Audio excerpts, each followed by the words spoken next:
Did you know that the production of Cleopatra almost bankrupted 20th Century Fox back in 1962? This was a major disaster for the studio back in the 1960s, and is still remembered today as one of the biggest financial losses in Hollywood history. The story of Cleopatra began back in 1958 when 20th Century Fox was struggling after a string of box office failures. Desperate for a hit, Spyros Skouras, the studio's president at that time, decided to throw everything into making a new version of Cleopatra. This was an ambitious project from the start, but things got even worse when Elizabeth Taylor was cast as the lead actress.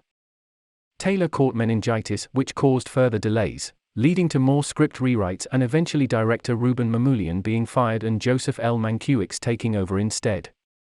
But these were just minor problems compared to what happened next. Elizabeth Taylor fell madly in love with Richard Burton, who had been cast as Mark Antony alongside her, causing an uproar within Hollywood circles due to their respective spouses at home.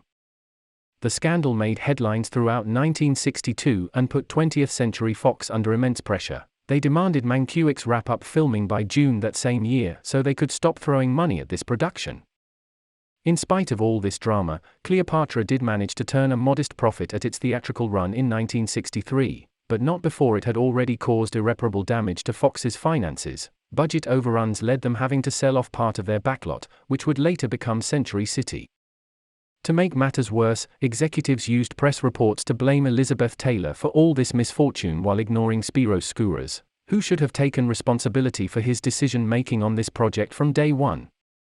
Despite receiving 9 Oscar nominations, including Best Picture, it wasn't enough to save face. Especially since Taylor also got slapped with a nuisance lawsuit afterwards seeking $50 million from her and Burton, simply because they fell in love during shooting. And that's the story of how Cleopatra nearly bankrupted 20th Century Fox.